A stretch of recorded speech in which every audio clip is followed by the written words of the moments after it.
Every time.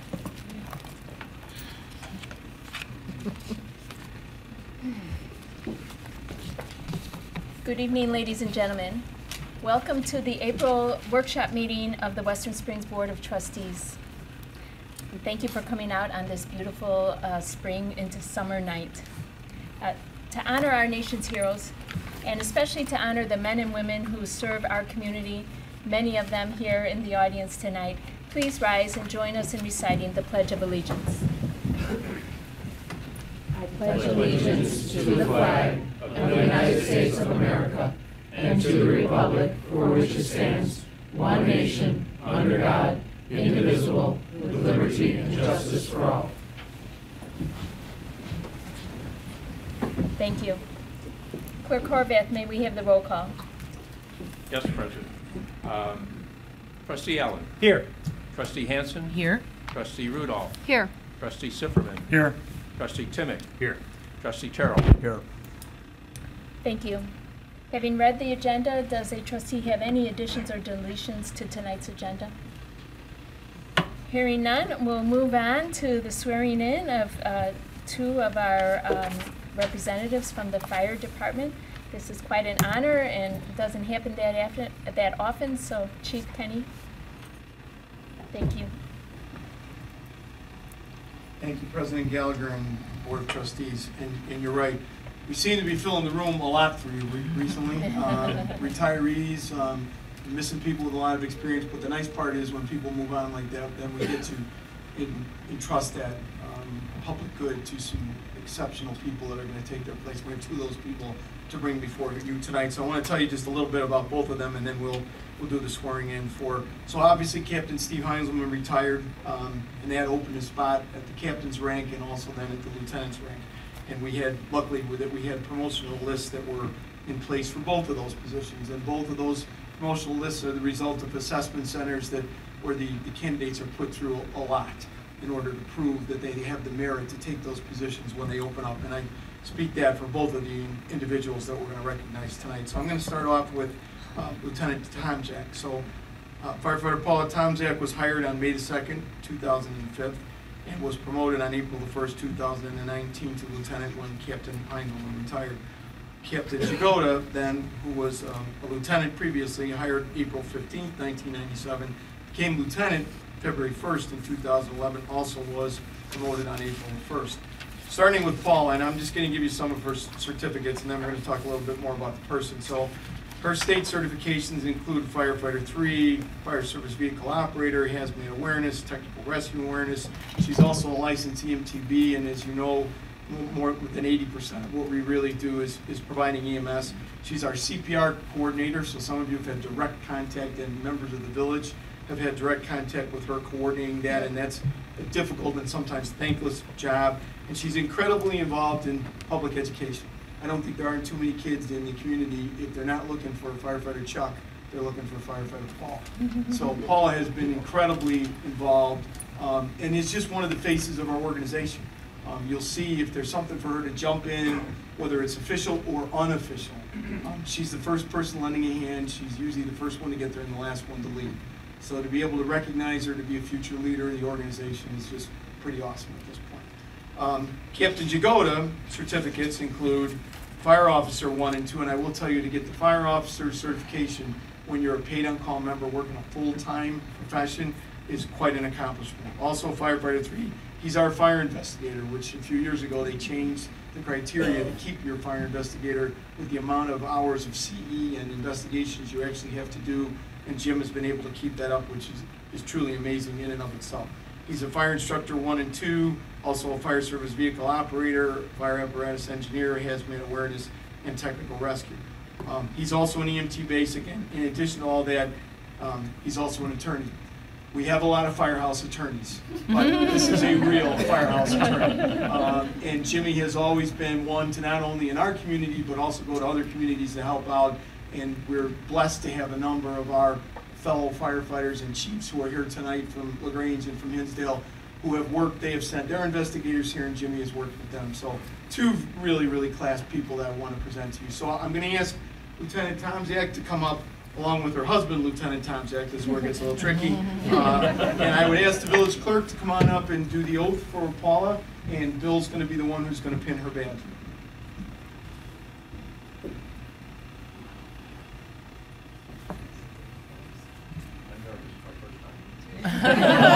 Very simple. You just follow after me. Repeat everything I say except for your name.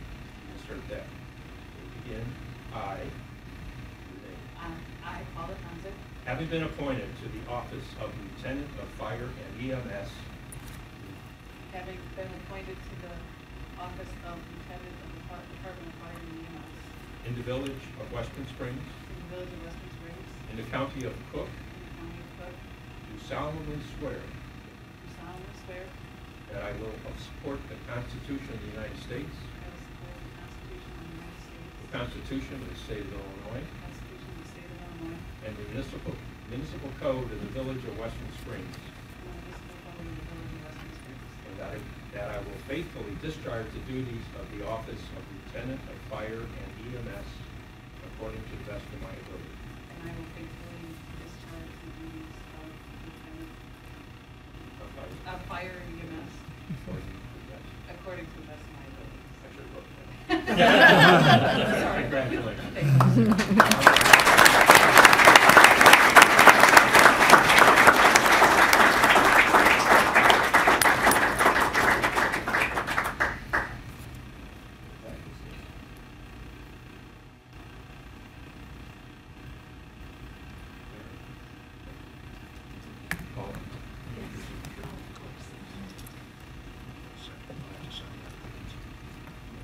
Lieutenant Tomczak, on behalf of the Board of Trustees, congratulations. We're happy that you received this promotion, which reflects all that long list of qualifications that you have achieved over the years, and we are honored to have you as part of our fire department. Thank you. Thank you very much.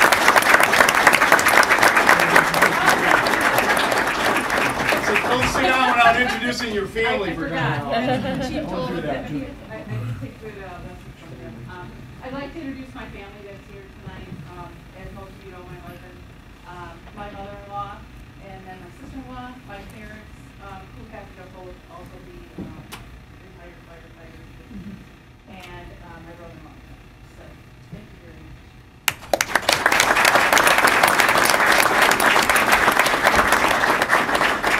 Now I'm going to ask Captain Jagoda to come up, and Assistant Chief Dillon is going to do the pinning. Yes, sir, if you could break that up just a little bit. That is always the worst thing for us, is when we have to take those oaths. Somebody read the whole thing once for me when I had to do it, and I couldn't remember my name afterwards. I will break it up, and I need to ask the village clerk for my failure to have Paula raise her right hand. Is she still duly sworn in? Close enough. So with that, Jim, raise your right hand. I, name, having been appointed to the office of Captain of Fire and EMS in the village of Western Springs, in the county of Cook, do solemnly swear that I will support the Constitution of the United States, the Constitution of the State of Illinois, and the municipal code of the village of Western Springs, and that I will faithfully discharge the duties of the office of Captain of Fire and EMS according to the best of my ability. Congratulations.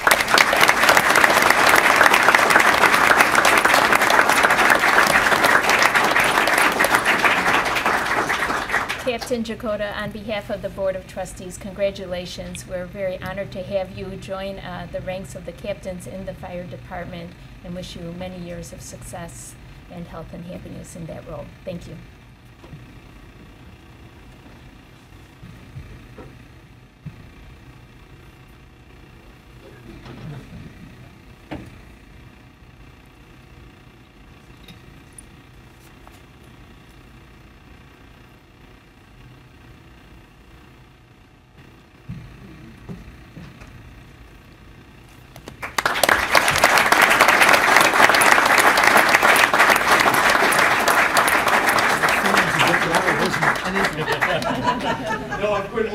I got it. We couldn't be more proud of the staff that we have, and that we have the quality of the people we have to be able to bring before you, to be able to promote them. And this is just two that reflect the valuable people that we have here. And we thank people from other departments who have taken the time out of their day to come and support our officers. That's pretty outstanding. So congratulations, and thank you very much for your kind comments to President Gallagher. Appreciate it always. Thank you. Shouldn't he introduce his family? He needs to introduce his family. No family. Okay. Well, thank you very much. You're not staying? You're not staying? They're not staying. Come on. They must be getting cake. Thank you. Congratulations again. Oh, absolutely. Take a moment to let the room clear out.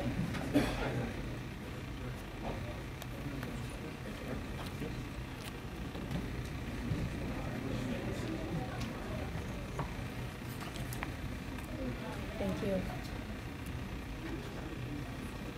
Okay, we're now at that portion of the meeting where we open it up to the public to speak during our citizen comment section.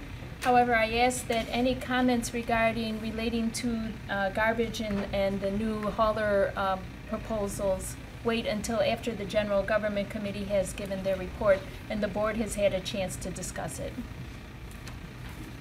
Are there any other comments, any other residents or citizens here that would like to comment on any other topic?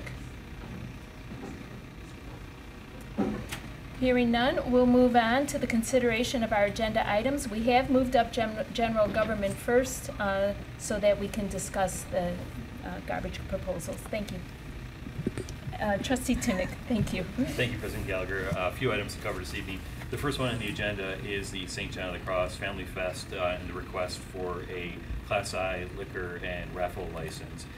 This event is scheduled to take place June 20 through 23rd of this summer. It's pretty much in line with what they've done in previous years. Dave Bennett from the parish is here also to answer any questions. There was a memo from Director Scott in the packet that covers all the particulars. General Government did review this last week, Monday. We found it to be acceptable as laid out, and our recommendation was we put it on the agenda for for the 22nd. Okay. Yeah. Yeah, thank you. This is something that, this is the 8th year, I think, so it's almost just roped. Pretty much, and it's because it's also been done in the past. It will not be going for the Liquor Commission, in case anybody was asking about that. But that's per the new policy that we enacted, I think, last year. Yeah. All right, we'll put that on the agenda, on the omnibus for next time. Thank you. Dave, did you have anything you wanted to add? Thank you very much for you. Thank you. Consideration of our request. Of course. Okay. The next one on the agenda then is, in fact, the refuse and recycling RFP and the results. This one was also covered in the General Government meeting last week. There's a very comprehensive memo from staff in here, and I would like to highlight also the work done by village staff on this. I think that they did an excellent job both vetting the RFQs but also preparing the summary and their recommendation. We reviewed this in depth last week. The decision coming out of the committee was that we would move forward to the broader board with the staff's recommendation to enter into negotiations with Lakeshore Recycling, with the understanding that we would give the board tonight the opportunity to voice any questions or concerns. We asked the participants to come back to be available to also answer those questions if either the General Government Committee or village staff wasn't able to answer those questions. So basically, the findings of the village staff was Lakeshore offered the most price competitive option while also offering a level of service that we felt would be comparable to what we have today. A couple of the changes would be is that the proposal would potentially move from a 2-day pickup cycle to a 4-day cycle. So meaning the village would be divided into 4 quadrants essentially, and those 4 quadrants would be handled on a separate day.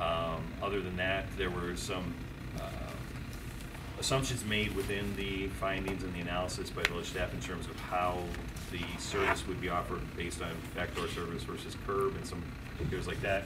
And what I thought I would do is maybe offer Director Bear the opportunity to give a little bit more color on that analysis. Wonderful. Thank you. So, as Trustee Tunick mentioned, there are a number of ways that you could look at the pricing proposal on this, and we did offer a few examples in our analysis.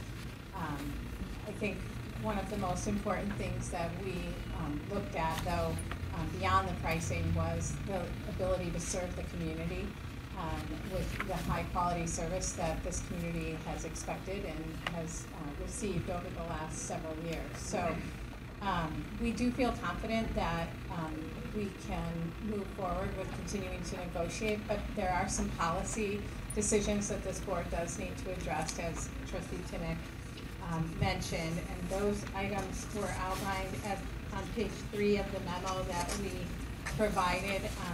There is a revised version of that memo on the dais tonight, just a clarification that needed to be made. But at the bottom of page 3, we talked about the committee request to the Board of Trustees, the service levels, as Trustee Tinnick mentioned, the 2-day-a-week pickup versus more than 2 days, the length of the contract. When we put the RFP together, we asked for a 3-year pricing proposal. We were fortunate to also receive a 5-year proposal from Republic, and we went back to the other 2 haulers and said, would you be interested in offering pricing for 5 years? Staff, as it relates to those 2 items, on the service levels, we believe that a 4-day collection schedule might actually benefit the community in that the hauler is here each day. If there are residences that were missed in terms of pickup, the waste hauler would be here in town. Very easy to go back and get something. We also think that it does not increase traffic. We've looked at this a couple of different ways, and we think that the service delivery could actually happen in shorter durations on the days that they're in town. And the truck traffic is very similar. Each neighborhood, each street is only being collected by the same number of trucks as they would on their normal collection day. In terms of the length of the contract, Attorney Jerusik indicated that he has several other communities that have longer duration contracts, and I think what we looked at with that was it was an opportunity to not only get better pricing for the community, but the stability of having a hauler for 5 years versus 3 gives you the opportunity to really do a contract that gives us the level of service we want and lock in those prices. So we do recommend the 5-year 5-year agreement over the 3, but again, that's a policy decision of the board. The municipal references, we provided some feedback. As you know, we have really come to enjoy excellent service from Republic over the years. And so as a staff, we were very concerned that moving away from a hauler that we depend on that has provided great service over the years can be scary, and it's scary for our residents as well. And so we did a lot of due diligence to go out to other communities. I listed some of the reference communities that were provided by Lakeshore. We believe they are also high-quality communities that are communities that had probably very similar expectations as our residents. And we had excellent feedback from not only the people at the village, but the reference letters that we received as well. In terms of SBC's references, that gave us cause for concern. The references that they gave us were not municipal references. Those that were municipal references were actually references from Flood Brothers, which is a separate company, and that has been made very clear to us that SBC and Flood Brothers are separate companies. Though Brian Flood is a part owner in both companies, Flood Brothers would not be servicing the Village of Western Springs in any way. So we were not able to find any municipal references from that company. Could I jump in just once? So just on that point alone also too, we did give them the opportunity to ask if Flood Brothers would in any way support them if need be, if there was a service failure, and they made it quite clear that they would not use that opportunity. The other concern with SBC is they have 10 trucks currently. So as a point of reference, Lakeshore has, I believe, 400 trucks. So there would be a coverage concern also too if there was a delay in pickup or other things like that. How would they respond to be able to cover that issue? So, sorry. That's great.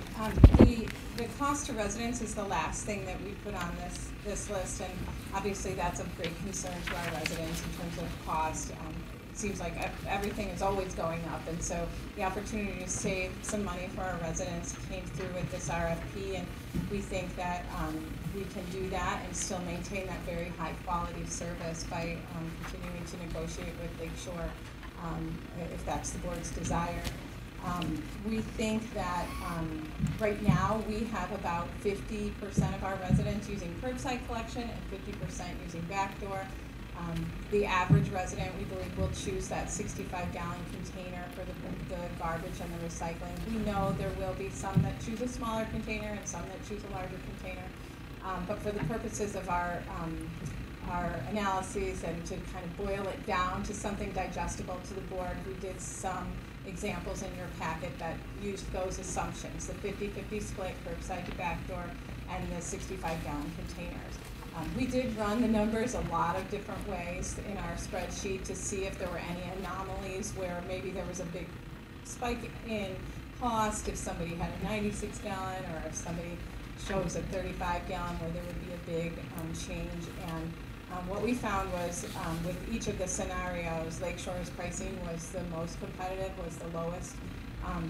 The only time that there was a possibility that SPC's was lower was if the village moved away from backdoor service and moved to curbside. So if we had, let's say, a 75-25 split where the vast majority of our residents were choosing curbside and backdoor became more like 25%, then SBC's pricing was more aggressive. They had a lower curbside amount in those first few years. So overall, though, we believe that the pricing and the references put us in a position where Lakeshore was the more obvious choice for us.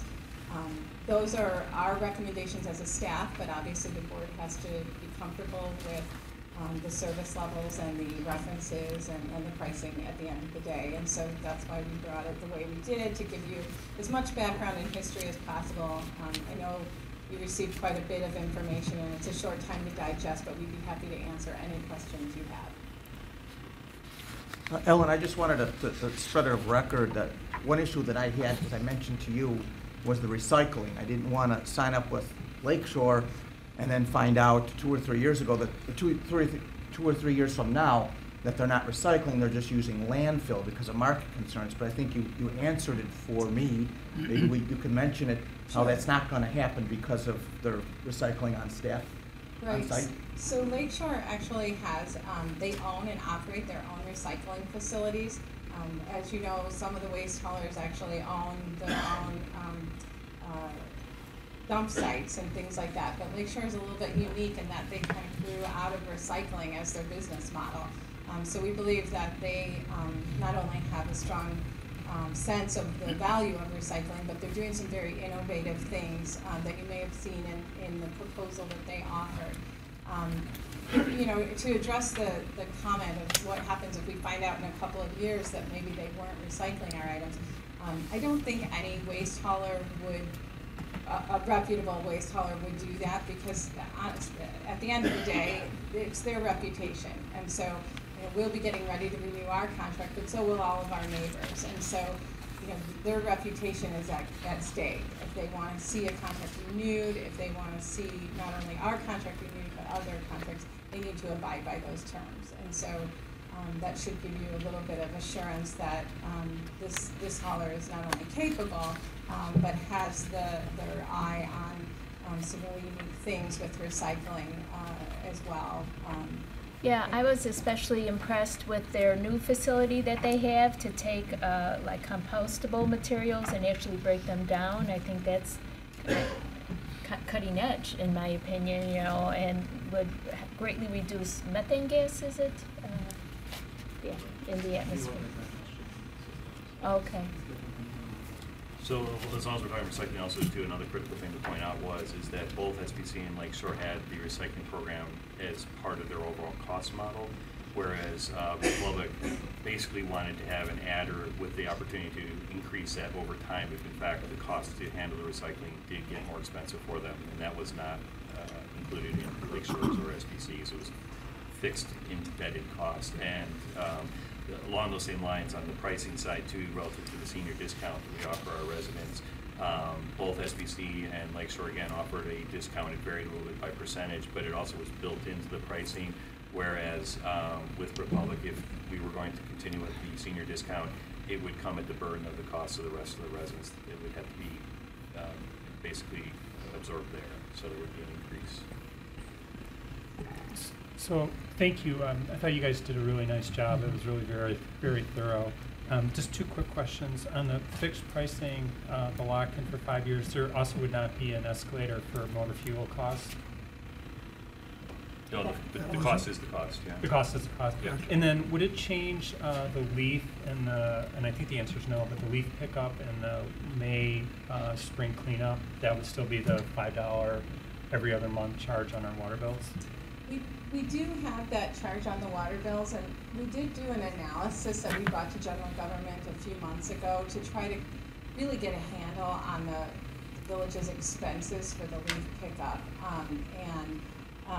Matt Super and his team did a nice job to bring that kind of collectively together. And what we found was that in order to cover the cost of leaf collection by the village, as well as the cleanup day cost that's built into this contract, that $5 is still making it. It's still, we're just barely there, but it is still covering that cost almost to the dollar. We were very surprised how close it is. So we think those two programs will be fine with continuing that every other month charge. Previously, we thought that was also covering the blue bag costs. It was not. The village was subsidizing those blue bags because we really didn't know what the cost of the leaf collection program. But I think we have a good handle on that. Casey Bernanke did some work on that and really did a very thorough analysis if anybody's interested in seeing it. And that's also too, just relative to the blue bags, none of these proposals would go forward with blue bags. So we would move to a recycling container. And how do those containers work? I mean, are they just provided to the residents? Do we rent them? What's the process? It's a cart rental, so you'll be provided the carts. Every resident, when they sign up for a size, they'll pick their size, 35 gallon, 65 or 95 or equivalent. And those containers will be dropped off to each resident's household. Then over the course of the contract, if there's ever a problem with the container or container breaks, the waste hauler will replace it. So that's why it is sort of like a rental.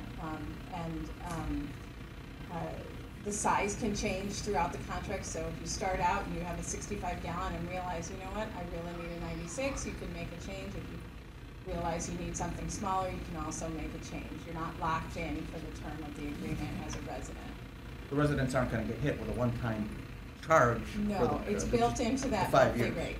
Built into the monthly rate. Today, when we drive around on garbage day, I see some containers already, whether residents have brought them with them from other neighborhoods. Would they still be required to take the new carts? As part of their service cost, they'll get a new cart. Okay. If they choose to use that extra one they own as an extra, they'll have to sticker it. Okay. If they want it to go away, my understanding is the waste hauler has been very good with their other villages that they have about helping get rid of those for residents who just don't want to store their old cart and want it to go away. So I think we have some flexibility there.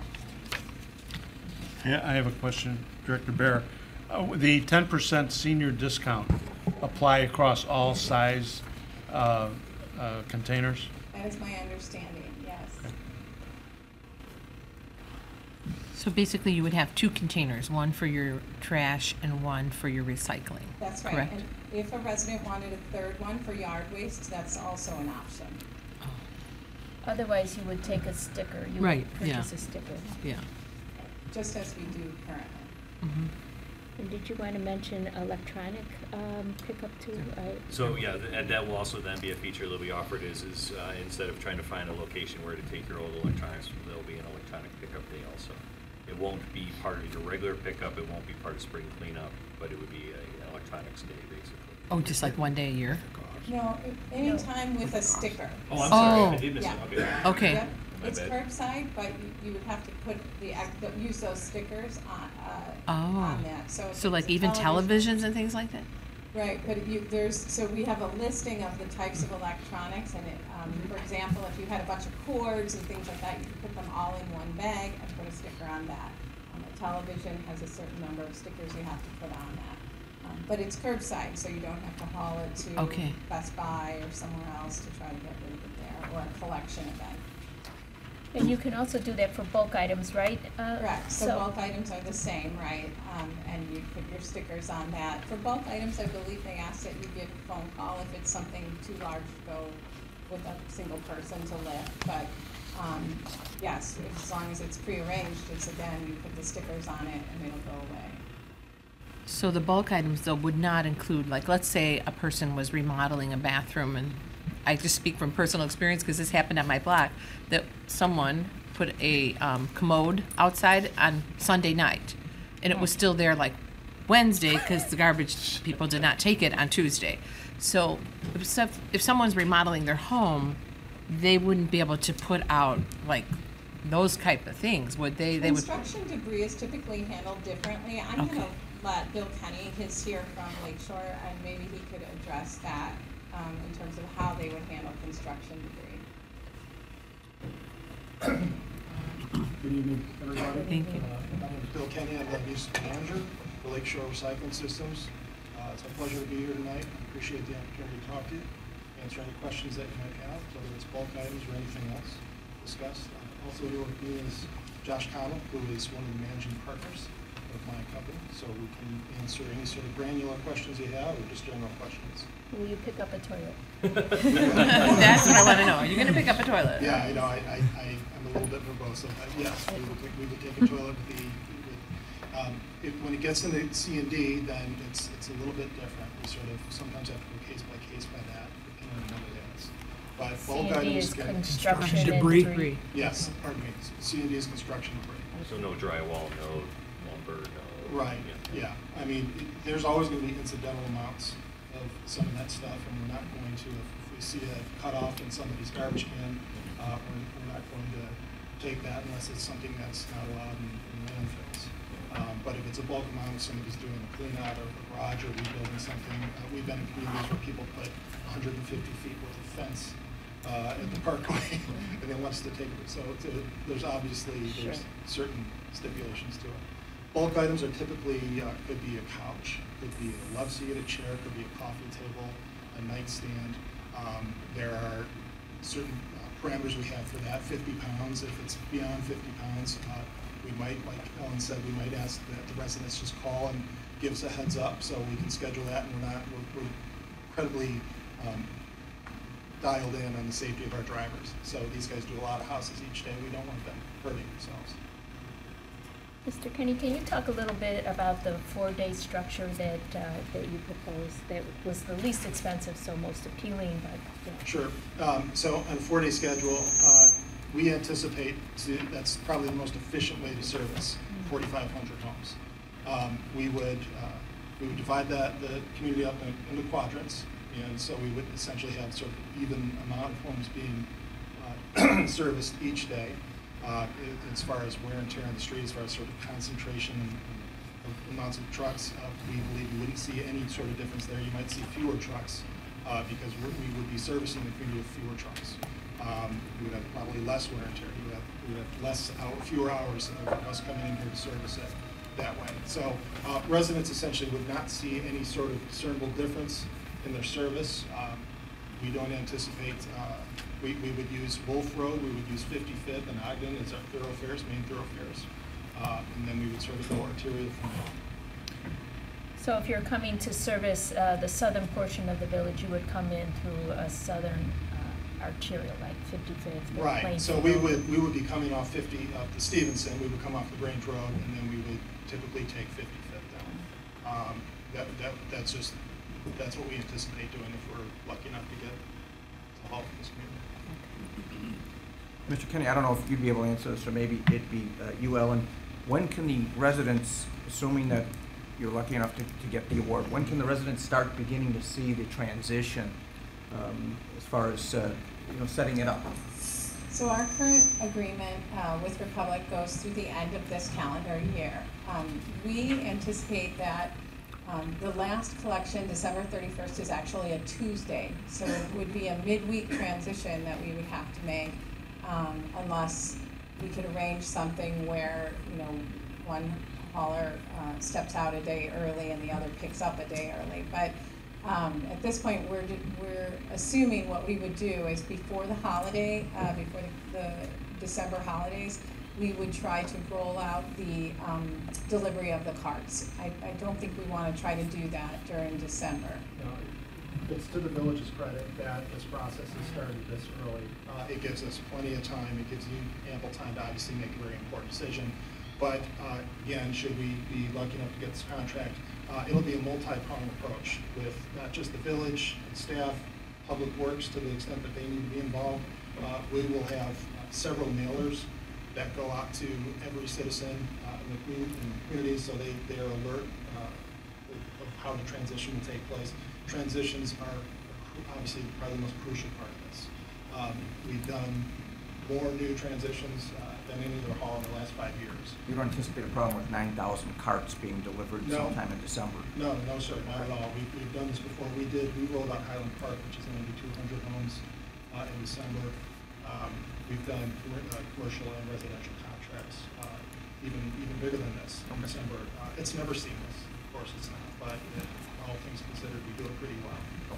And because we will have time also too, the idea was is we would bring samples of the carts out to some different public places like the train stations so that people can familiarize themselves with those and help make the decision in terms of what size they think is appropriate for their home. Right. And we speak whenever we can to the community, whether that be at a civic organization, maybe a public library, anything where we can get residents together. We can talk a little bit more about the program. We can answer questions about our company, about what we do in terms of recycling. Excuse me, all these questions that people have. I grew up in the area, grew up in the Grange, went to LT. I spent a lot of time in Western Springs as a kid, and I still have friends here. I know how important, I know how the devil can be in the details sometimes, and I know that this community expects incredibly high standards of service from cradle to grave. So we wouldn't skip any detail. Thank you. Any other questions? Well, the only other question I have is I see here that the area between 55th Street and the train tracks would most likely have a different day for pickup, which I don't think is a big deal. But it does sound like perhaps pickup would be finished every day earlier than it currently is. I mean, my garbage currently is not picked up till like 2 or 3 in the afternoon, sometimes as late as 4. And that's, I mean, it doesn't bother me, but I'm just saying, so it does seem like you would be, I'm puzzled how you coming 4 times a week to the same town is more cost effective than only coming 2 days a week. And I'm not an economist, so maybe it does make more sense. It's a very fair question. I'm sorry. Yeah, no, so that's just, I mean, I think either one is fine. I'm just curious to know why it would be less expensive for you to come 4 days a week than to come 2 days. So it has to do with labor, it has to do with capital costs, largely. When we do our pro formas on these contracts, we know everything from the amount of minutes to seconds that we predict a driver will be at a stop, house to house, that sort of thing.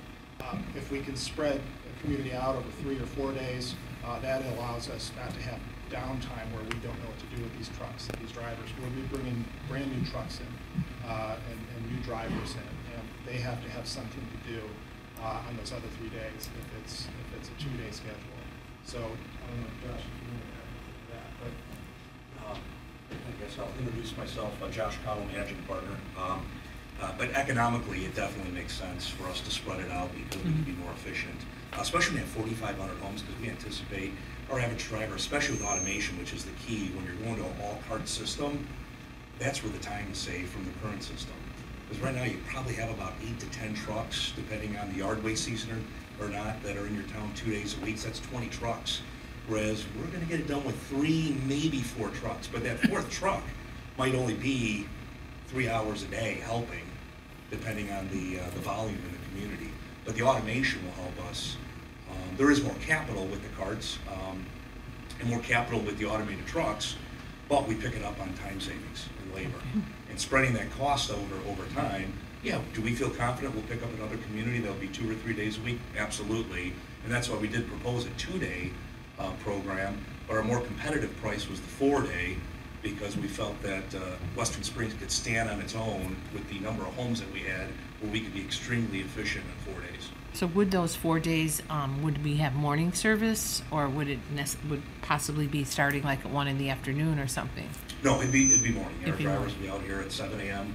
Okay. first thing, and we'd hope to have them done by 2 or 3, even with the automation. But you know, we would hope not to have those 4 or 5 o'clock afternoons, because traffic gets bad, and that's not good for us either. So we don't like when people get home and their garbage isn't picked up yet. So. Would you have 2 trucks, one for recycling and one for garbage? Yes, and one for yard waste as well during the yard waste season. And again, once we get a real good feel, we kind of anticipated maybe 1.5 trucks for the waste. So we might have like a split route, you know, that does maybe garbage in the morning, recycle in the afternoon. They're separate trucks, just like separate trucks, though. Yes, absolutely.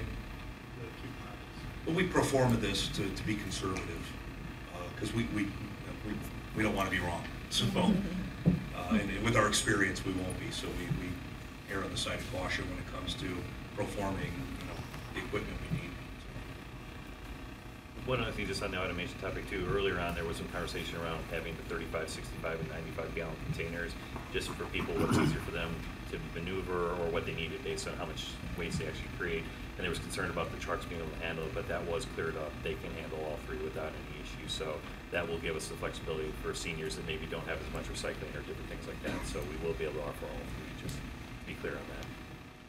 And feel free to drive around LaGrange Park Wednesday, Thursday, Friday. We just started last week. We've got a plethora of every size, 35, 65, and 95 gallon carts. So on those pickup days, you can see the variety of sizes that are being chosen there. And it's the same truck picking them all up. Separate though for the commodity. So, and we do welcome any of the trustees or staff that want to see our recycling facility.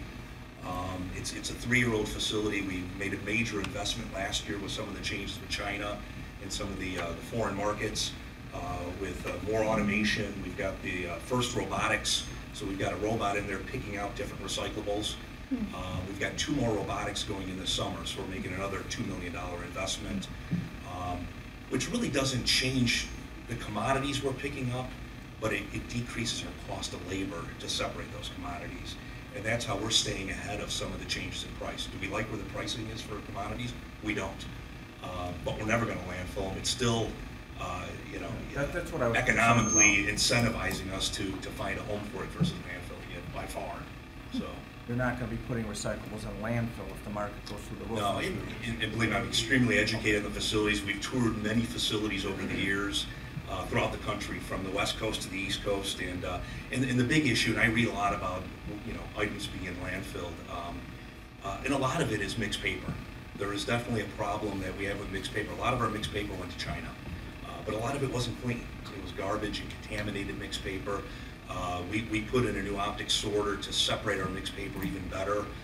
So we, you know, having a new facility, new technology, we have very pristine recycling commodities at the end of the day. And so we've had no problem finding a home for mixed paper right now. It's really just a matter of sorting it and keeping it clean. When you have old technology or you're doing it manually, it's tough to find a home for what is really considered garbage. So, and again, when people see our facility, it's in Forest View, so it's not that far from here. It's Harlem and I-55. They get a really good sense of what's really going on. I mean, we've had some people, not to say they don't really believe recycling is going on, but now they have a whole new sense of understanding it once they see the process. So. This also just, I think it's worth noting too that I think what we're talking about here is the conventional definition of recycling, which is single stream. So paper, plastics, glass, cardboard, that sort of thing. We own and operate 7 different facilities. Some of those facilities are only permitted for construction, demolition.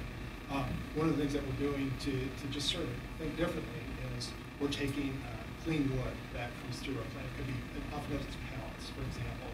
We own grinders. We grind that up and we'll turn that into mulch. So instead of landfilling that, we're actually one of the biggest suppliers of premium landfill in Chicago. Right. Premium. So we're doing things in President Gallagher, you mentioned the digester, that's on your product too. Where if we can highlight that into some of our own facilities, that's something we're looking at. That's, organics is not going away. So we're trying to get in front of that as much as possible and have digesters. Perhaps the gathering on the green would be a good venue to demonstrate not only what goes in each of the containers, but the sizes, and also perhaps even guess the amount of what's ever in there in a contest. It's a great How idea. many jelly beans in Yeah. 95? We love the notion of being just considered at this point. Yeah, that sort of visceral for me, having grown up in their area. But I've been hoping that this bill, we just think this is a great community to be in. We already are the contracted street sweeper.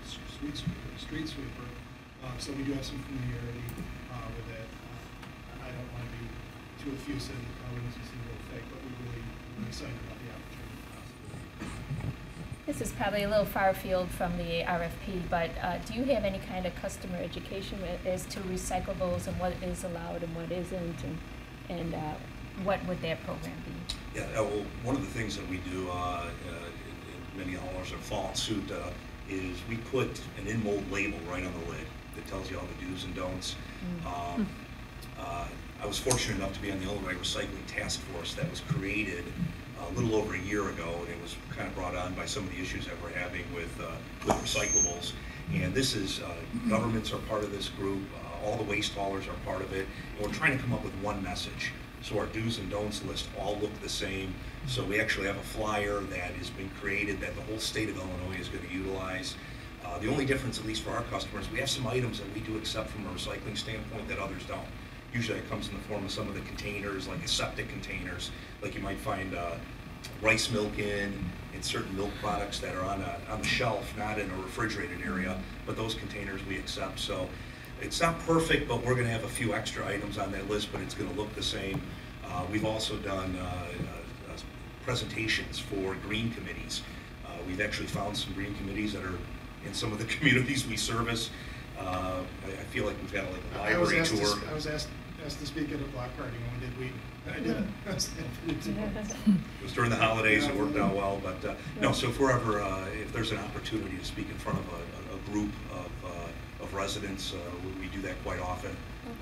As a way to educate. We also have brought the schools in too. We find that when you get to the schools, it's a great way to educate the community because they bring it home to mom and dad and their grandparents.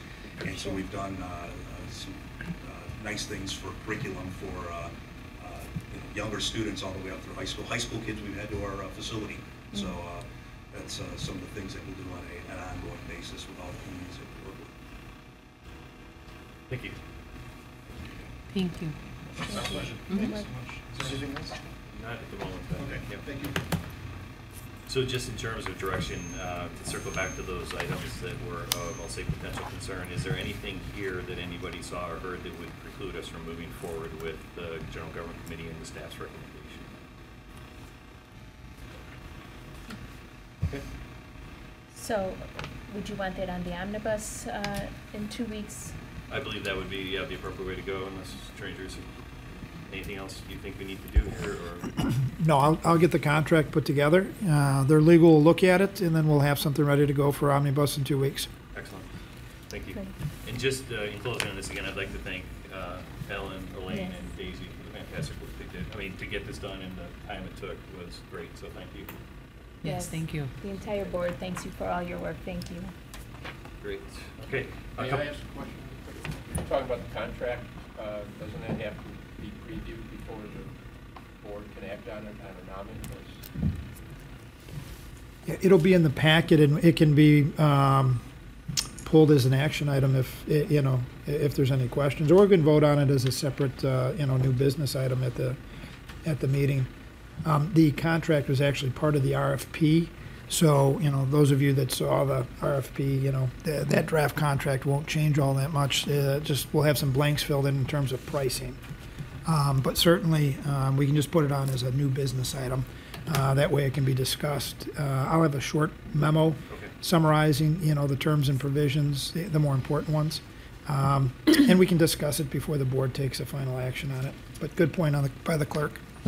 Okay, if necessary, but, you know, if, we've already discussed it today, so it could always be pulled off, right? The omnibus for further discussion, or? Yeah, it could be left on the omnibus, and if people had questions, you know, we could pull it off and have a separate vote. Otherwise, you know, if the board is comfortable with what's in the packet and it matches everybody's expectation of what they've heard so far, you can vote on it. Okay. Well, Trustee Timick, as chair of the General Government Committee, what's your preference? I think let's put it in the omnibus, and if there's an exception, we'll deal with it, and I can just then give a readout and take a separate vote. But Okay. yeah, I mean, to Attorney Drusick's point, I mean, we've seen the draft, and it was made clear to the bid participants that it was a pretty much take it as it is sort of approach with the term. So, and it's a very standard contract. That in fact, many other villages actually use something very similar already, and I think they're familiar with it as well, the carriers. All right, thank you. Thank you. A couple more items, just more mainly informational items. First one up is the lifting of Illinois Working Families Act and changes to the state of Illinois minimum wage law. So on February 19th of this year, Governor Pritzker signed a new minimum wage law for the state of Illinois. This gives the climbing scale minimum wage, which takes the minimum wage from $8.25 that's in effect now, eventually up to about $2.15 by January 1st of 2025. Because we had originally opted out and then opted back in of the Cook County minimum wage ordinance, we will continue to follow the Cook County schedule, which is, I'll say, more aggressive in terms of the hourly rate by year. And in fact, actually, it isn't until 2024 where the two meet, or where the state actually exceeds the county. If something were to change, based on feedback from Attorney Drusick, and somehow the state were to get ahead of the county, in all likelihood the county would hold or rescind their ordinance, and then we would just default from the state's, or to the state's minimum wage scale at that point. And when I say default or enact that, basically, again, just to be clear, that's for businesses in town. That does not apply to village employees. So that really is more just a heads up on the change there. Okay. Any questions on that one? Okay. Similarly, on the next one is also some changes around the Illinois Prevailing Wage Act. A new version of that was signed into law on January 15th, 2019 by our new governor. And the main change here that affects the village is that this eliminates the annual requirement for public bodies to determine the prevailing wage and then adopt an ordinance to publish those minimum or prevailing wages. So basically, we no longer have the obligation to do that. It will be handled by the state. So that's one less thing for us to do, is the bottom line there. So really less work, no other real change for us. Good. Okay. And then lastly is the Illinois Tollway Intergovernmental Agreement update. And so this is the agreement that's under development between the village and the Illinois Tollway Authority relative to the expansion that's going on. We had provided some initial commentary to the Tollway Authority. They have since sent back a new red line version of the document. Village staff and our village attorney are in the process of reviewing that, so there's no action to be taken, just to keep the board apprised that the conversation is still moving forward, and we're working to make sure that the village's best interests are protected through the course of the expansion. Okay, thank you. And that, I think, concludes my report. Thank you, Trustee Timick. Before we move on, though, I'd like to open up the meeting to the public to comment with regard to the refuse and recycling RFP. I delayed it until after the presentation, so if you have a comment regarding that, now's your opportunity to approach the dais. Yes. Oh. Okay. Good evening. Mike Vespa, how are you all? 4 items that I wanted to raise for your consideration, or 3 in one question. I just wanted to confirm, I believe Trustee Allen asked that the rates for the 5 years of the contract would remain consistent across the rentals as well as the stickers. I just wanted to know if that was the case, or is there a waterfall price agreement in place that year over year there will be increases in this new contract to address whatever it may be?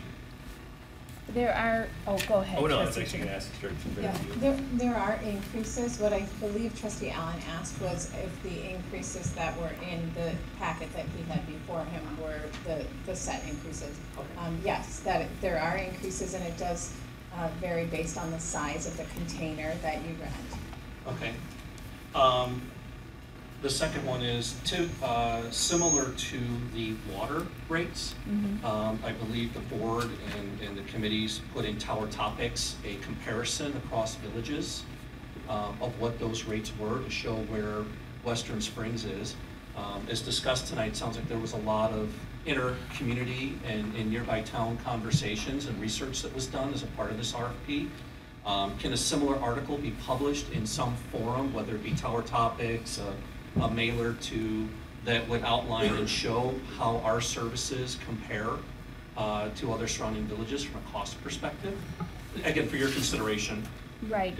I think that's a good suggestion, and we'll look into it maybe once we have the new contract in place. Number 3 is, it was discussed that for recyclables, we'd be moving away from the blue bags and would have recyclable containers. Since there will be a rental charge for that, will the $1.42 monthly recycle fee that we pay every other month be eliminated? Go ahead, Ellen. So the $1.42 additional cost is eliminated with this new hauler. The cart for recycling has no additional charge for it. That comes with your refuse rental container. So there is no cost for recycling. It's all wrapped into that one monthly rate for the garbage. The question you had about the container and the blue bag, I just wanted to point out part of the reason I think we had so many people interested in getting a container versus the blue bag was the blue bag itself is not recyclable. And so by moving to a container, you're reducing the waste that we're creating. In addition, the cost of those blue bags over the years has continued to grow, and it was fairly expensive for the village to purchase those a couple of times a year and then distribute them to the households. So there's some significant savings happening here by going to the cart. Well, also for the residents too, if they run out of blue bags, if you go away from their usual allotment, you have to go buy a roll, that goes away too, so that'll be helpful. And then my last question is, in looking at all of the feedback that came back from the survey, the actual written comments, there was a lot of feedback about not wanting smaller bins for garbage because people don't generate as much waste in their home, and so they wanted to drive down their costs, et cetera. I believe that, it was good to hear. I believe that if you look at 56%, if you look at people who don't care either way to are dissatisfied, we're dissatisfied with the current pricing for the services. I guess my question is, I understand addressing some people's desire to reduce costs when it comes to waste and refuse, but there were also a lot of people who gave comments about not wanting to pay for backdoor service. Was there any consideration to charge those who wanted backdoor service a premium or give those who don't want backdoor service a discount associated with those rates? Director Barrett. Yes. That's exactly how this is set up. So if you have curbside, you're paying significantly less than if you have backdoor service in the new contract. In addition, we were able to give the option for a 35-gallon container for those folks that really don't put a lot of refuse out. Maybe they want a larger recycle bin, but they want a smaller garbage bin. The cart size is completely up to the resident. So if I had a small garage and I wanted 2 35 gallons, I can request that. If I want a smaller refuse container, I can go 35-gallon that, but maybe I'm a big recycler and I need a 96. There's also the option if you wanted 2 recycling containers, you can ask for a second one. If you wanted 2 refuse containers, you could. I think this contract, one of the haulers said you really have quite a menu of options, and I know a lot of communities don't have that. We've been fortunate that we got very aggressive pricing and still are able to offer our residents a much more customized selection of carts than you might find in other towns.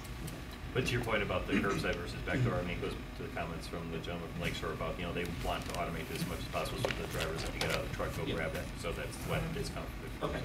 I also want to point out too, Mr. Vespa, that this hauler is providing a 10% senior discount. So those on fixed incomes that would most likely want the 35-gallon will also be receiving a 10% discount. Got a few years till I can get that discount. And then finally, just with, if you were to be open to provide something in Tower Topics, is the savings that you're talking about that residents would get over the current contract only valid for year 1? or will those savings be valid across the 5 years? And if you could just share that if you do publish something, I think it would be great to know that. Certainly, our staff has already done all of the legwork with that to bring it before the board in a nice chart-like manner, and so I think it would be easy for them to publish it. Thank you for your time. Thank you. Thank you. Nice to see you, Mr. Vespa. Okay, anyone else? Oh, yes, sir.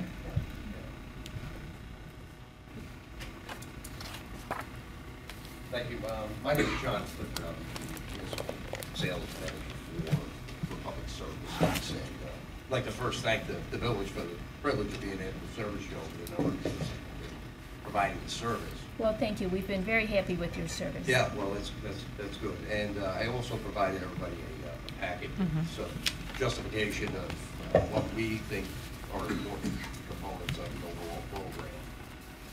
And I would urge everybody to take a look at that.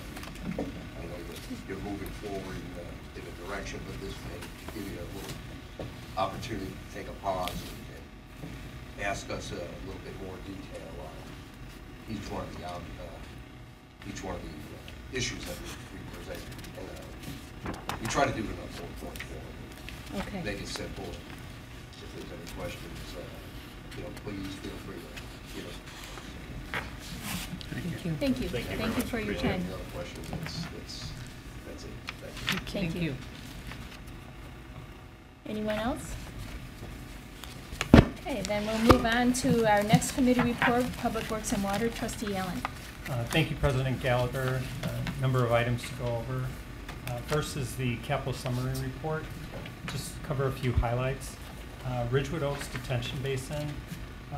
As outlined in Director Supert's email from April 5th, another issue has come up. It's the swale that moves outside of the Ridgewood Oaks area and getting the granting of a public utility easement. Letters were sent to the few homeowners in the Ridgewood area, not the Ridgewood Oaks, that are impacted by this. We did discuss this at the committee level, and impressed on the urge to keep this project moving forward to be completed. It has not yet gone out to bid. I think there is some risk of it getting completed this year. Discussions are ongoing with the Homeowners Association, and they've been engaged with the progress so far, and also Finance Committee continues to work on cost sharing and so forth with that. We also heard at our committee meeting about the well number 5 project. That is moving along, although I believe there is some risk to the year-end date that we've talked about. I think we'll know more in the next month or so, but that is something that we're watching as well too. And then we also talked about the standpipe repainting. There's a good summary of that in our packet. The issue is with the cell phone providers and getting their towers off the top of the standpipe. They would need to replace those with, it's called a monopole that would be nearby. We did provide notification in the contract to them. They are engaged as well, but they've not met the requirement to get their equipment off the top of the standpipe yet. We think we can work around that to some extent and do some of the interior work, but we are pressing and continue to press on that to move that project as quickly as we can. And remember, this is 100 working days to get the standpipe that went over by South Campus fixed or repaired, or repainted, I should say. Are there any questions on any of the capital summary project reports? Okay. Emerald, in your packet also is a memo from staff on the Emerald Ash Borer. This, as you know, has been a multi-year project for the village. What we're trying to do is eventually all the emerald ash trees are going to be removed. Really, we're treating them every other year with some insecticides to try to slow down the rate of decline of the trees, so that the heaviest blocks with ash trees will not look like it just got clear cut. It will allow also some time for replacement trees to grow up, and so the canopy still looks kind of nice. This is the same vendor, and we are recommending that we go forward with this and the omnibus in 2 weeks. Okay. Okay, the next item, C, smoke testing. Staff did go out to do an RFP. The results of the RFP are in our packet. Staff had recommended rejecting all bids. We concurred with that recommendation. Really, there was a little bit of clarity that we wanted to add with the bids, and it had to do with the dye testing. As you may recall, the smoke testing will be done south of 47th. It's a 2-year project, and it's basically looking for unauthorized connections that dump into the stormwater system directly instead of having either your sump pump or your drain pipes spread out over your lawn so that the lawn can be used to help absorb some of the excess water. The smoke testing will identify houses where they have these connections that aren't up to code. And then it may further be needed to be pinpointed with actual dye testing. So in any event, we wanted to reject all the proposals and redo the bids. And this, just so you don't get a sticker shock, these are over 2-year numbers. So even though the budget for this was $25,000 per year, the actual RFPs that came back were over 2 years. But we need to quantify how much dye testing that we need to recommend for that, so that the numbers should come down a little bit. Are there fines if somebody has done this? Are they fined? I don't believe there are fines, and Director Super can add to that, but the repair cost would be at the homeowner's expense. Yeah, there can be a fine from the enforcement standpoint if there's continued non-compliance. We can have a code enforcement follow-up. But our goal initially, once we find some of these connections, would be to inform the homeowners and then work with them through a process to get these connections off of the system. But there's a time element to that once we do find notification of an illegal or an illicit connection, that they would need to repair it. And that is important. And we've discussed a lot about the communication plan to make sure that homeowners are expecting this. So if they do get smoke in their house, they're aware of why it's there and what it relates to. Okay. Next item, D, Village Engineering Services. We spent a lot of time on this item at our committee level. I thought staff did a really nice job putting this together. Essentially what we're trying to do is segregate out our engineering services into 4 kind of distinct buckets.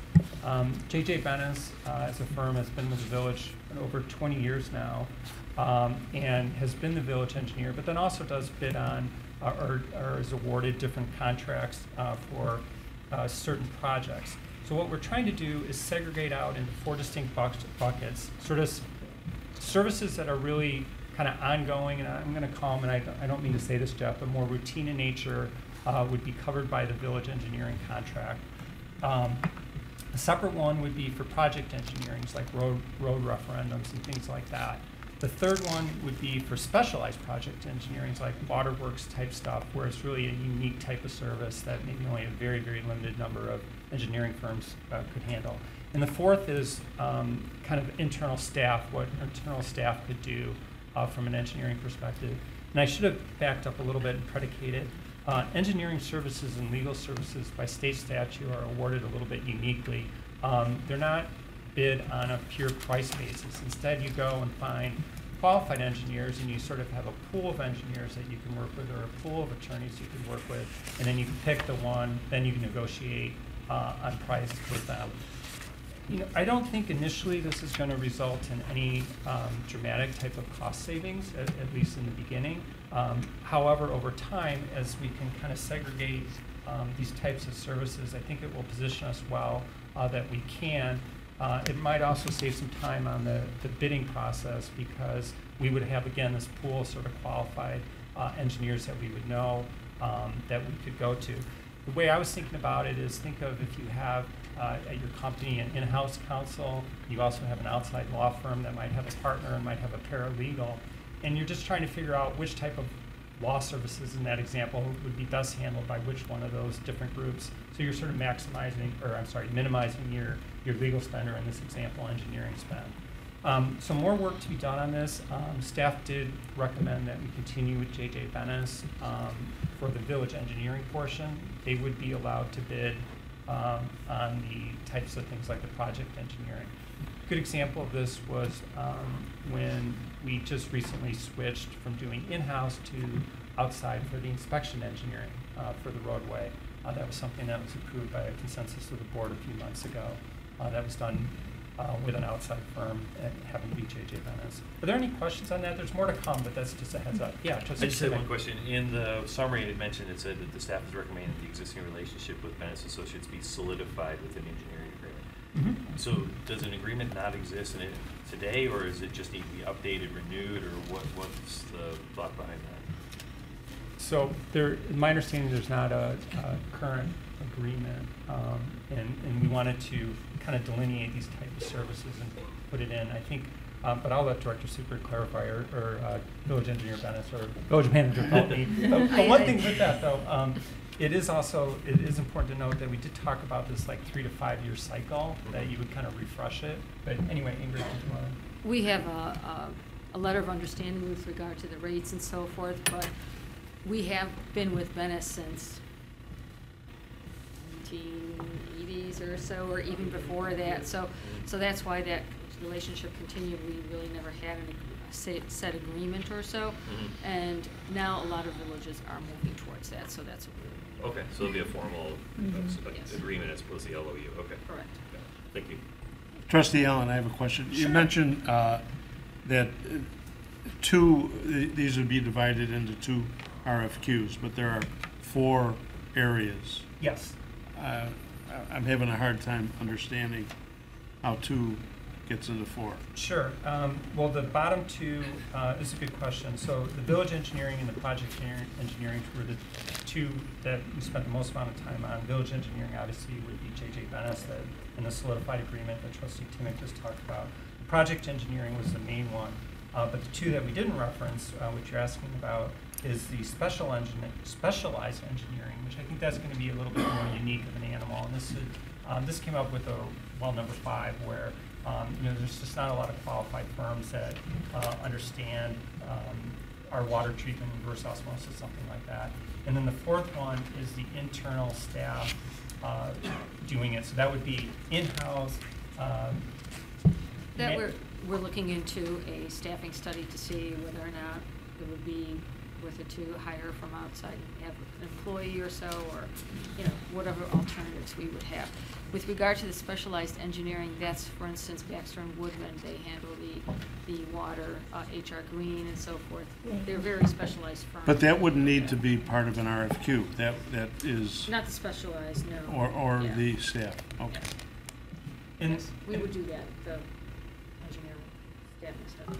And one of the challenges that we talked about with the in-house is, if you hire an in-house engineer, are they a jack of all trades, and what could they actually work on? And so one of the things we talked about were kind of like loan qualification documents. Is that something, like what type of person do you really want to hire in-house and staff? Like, do you want to have someone qualified to do inspection engineering? Do you want to have someone lower level, maybe it's lower level, doing more documentation for IEPA loans?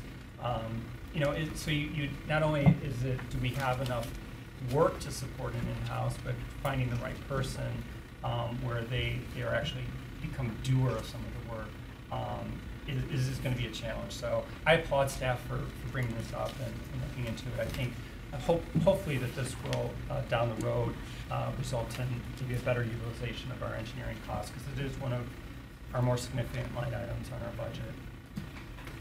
Anything else? Good questions, thank you. Item E are IEPA loan amendments from Baxter and Woodman. We discussed these at our committee level. These are pretty routine. There probably will be a few more during the process of 2019. If there are no questions and you all agree, we would like to put these on the omnibus vote in 2 weeks. Last item that I have, 2019 roadway program. The bid opening is this week, actually April 11th. Depending on how the bids come in, the idea would be that we could go right to recommending them in 2 weeks. Again, this is partly connected to the roadway referendum being tied in with the IEPA loan, the water main that needs to be done on Clausen, but also to keep us moving forward quickly for the roads so that we don't have to go through another 5-month cycle to wait to discuss it. So if the proposals come in sort of as expected, or there's no big issues, we would recommend that go on the omnibus in 2 weeks. And so if there aren't any questions, that concludes my report. Thank you. Thank you, Trustee Allen. Moving on to Properties and Rec Committee, Trustee Hansen. Thank you, President Gallagher. I only have 3 items. The capital summary report is in our packet, and the first item on that is the water tower door. There was a meeting held March 21st with the architect for preliminary design things, and then there will be a RFP for the project will be developed by staff in April to get this out and to solicit proposals from firms that specialize in historic door restoration projects. And so that project is moving along. Director Super, do you anticipate that this will be completed in 2019? Yes, that's our goal. Okay. We lost a little bit last year working through some. Right. And Should be again, once we get rolling. right, it has to be ADA compliant, and also we need good weather. So the next item is the East Train platform, and again, this is a weather dependent project. It's almost totally complete, but it is just dependent upon wonderful weather conditions like we had today, lasting for more than a day. So that's moving along. The third item on the capital summary report is the Wolf Road bike path. This is the path, of course, that's from Ogden Avenue to the bridge on Wolf Road. And we are still waiting to hear from IDOT on this project development report that was originally submitted to IDOT in November of 2018.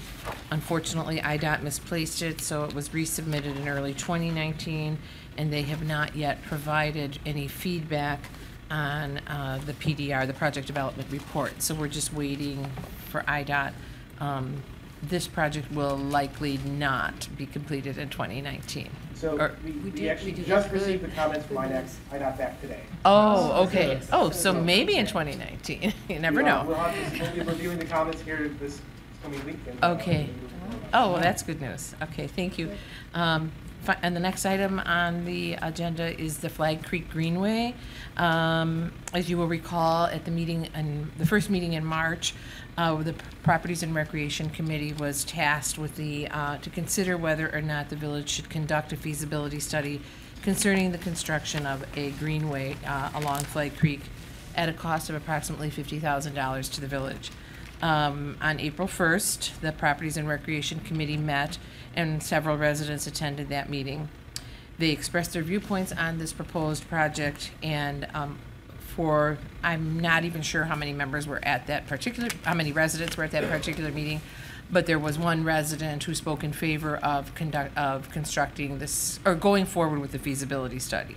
Every other resident opposed it. So at that meeting, Trustee Sifferman recommended, and I seconded, that that we do not go forward with the feasibility study, as clearly this is not a project that residents want, support, or feel is necessary. So, colleagues, this is not an April Fool's joke. This did proceed, even though it was April 1st. Oh, I see what you're saying. Yes. And Chair Hansen did an excellent job thank you. in allowing all of the public comment that preceded our deliberation, and we stand very firm in that decision that the feasibility of conducting a feasibility study was not feasible. Right. Easy for you to say. So yes, at this point, we do not recommend that we go forward with that study at all. And finally, I personally would just like to say thank you and congratulations to Director Tracy Alden, who has been Mr. Fun at the Recreation Department for many years. And he has made sure that we have high quality and a wide variety of activities, lessons, and everything for all of us. And he is retiring. Or have you officially retired? Not yet. Okay. So good luck to you, and thank you, because you've been very easy and very respectful of the time I've worked with you. So, thank you. And that concludes my report. Sorry, just one quick question about the Greenway. Oh, yes. So I know there were a number of residents who said, why can't we use the grant for sidewalks? And that was very clear that you can't apply for putting sidewalks in Forest Hill. But just for clarity, is there anything else we can use the grant for potentially? So it's the Greenway. The grant money was specific to that particular project, so Okay. no. And we did, at the meeting, there were several residents who expressed that, and I did receive a couple of emails from people who said the same things, but no, it is specific only to that proposed project. Great, okay, thank you. Yeah, if I could elaborate on that sure. a little bit. The grant money is federal money that came in through the WCMC, which is regional, and it's CMAQ money, which is meant to fund projects that reduce air pollution, essentially, improve air quality. And so I spoke with our liaison, Mike Fricano, about it, and he said that hopefully they'll be able to divert the funds to another project that is already in the works, but some other project has to already be assigned. So it wouldn't be one of our projects because we don't have another one that is eligible for CMAQ funds within the pool, but potentially another municipality within the region would be able to utilize those funds. Okay, great. Thank What you. about the bike on Wolf Road, the bike path? Could we apply for that? That's not CMAQ funds. That's different. IDOT funds. IDOT, thank you. And then I guess my only other question, in a month we'll have new trustees. Can this like come up again, or how would that work? Well, again, the funds for it, correct me if I'm wrong, the funds for it were specific to that project. So now that we're not going forward with that particular project, the money is not available. There are no funds, and the village could not afford to do it on their own. No, and I did have a resident ask me to declare it dead, so that just for that, seriously, for that same scenario, that it wouldn't come up again with a new board and everything. And I just very nicely said in the email to the gentleman is that I cannot guarantee what any board will do, but that this funded project is not going forward. Yeah, So- the board has a long-standing policy of not tying the hands of future boards, and we Right. don't know, maybe in the future, residents will find that to be an amenity, but for now, and for the foreseeable future, as long as I'm president, we won't be revisiting it. It was very clear to us at the meeting that day that it is, as I said, something that residents do not feel is necessary at this time in our village. Right. Okay. And that's it, And that Sheila? concludes my report. I'm sorry. Thank you very much. Mhm. Moving on, next we have Finance Committee, Trustee Ruda. Thank you, President Gallagher. Just a couple of items. First, in your packet and for consideration then for the omnibus, we do have a budget amendment request from Chief Buds for some equipment, for some tablets that had been budgeted for and intended for purchase at the end of 2018, but unfortunately were not delivered. And so we'd like to take those in delivery now, and as a result, we need to have a budget amendment in the amount of $10,267, and we'd like to have that on the omnibus the next meeting. Any questions? Move it on the omnibus. All right. And then second, on the dais was an updated memo from Director Turi regarding proposed parking permit rate increases. If you recall, when we had the results of the parking study, one of the many findings or many points was that about our parking rates being lower than some of our surrounding communities. So we've looked at that, and we have proposed some increases in those permit fees, again, that were included in your packet and also on the dais. And Grace, is that something then we would want that to be on the omnibus then as well? Okay, so questions about that, about the different types of rates and the increases that you see on the memo? Trustee Rowe, I did have one question. I'm just, maybe my memory is failing me, but from when we did meet the other day, are these the adjusted rates or were these the original ones proposed? The one on the dais are the adjusted These rates, are the for your adjusted. recommendation. Yeah. Okay, great, Yeah. thank you. Yeah. The rates I didn't have a question on, but were any of these, correct me if I'm wrong, parking spots across from the tennis courts that might be impacted by the shoe fly?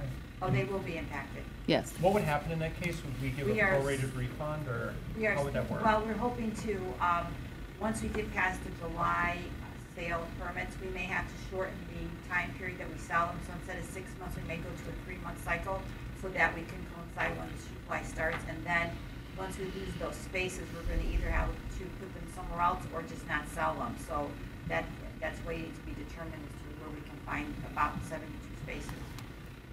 Thank you. And the daily fees are not increasing. They will, but that's in the next cycle because we're working on a parking app that will allow users to do everything on their phone. So we're just going to incorporate all that at a future date. Great. Any other questions? Okay. If not, I have no further report. Thank you. Thank you, Trustee Rudolph. Public Health and Safety Committee, Trustee Sifferman. Madam President, colleagues, the first item returns to our agenda for reconsideration, having been sent back to the Transportation and Safety Commission by this body last February for review and possible development of an alternative parking restriction proposal to address the Chestnut Street and Prospect Avenue area.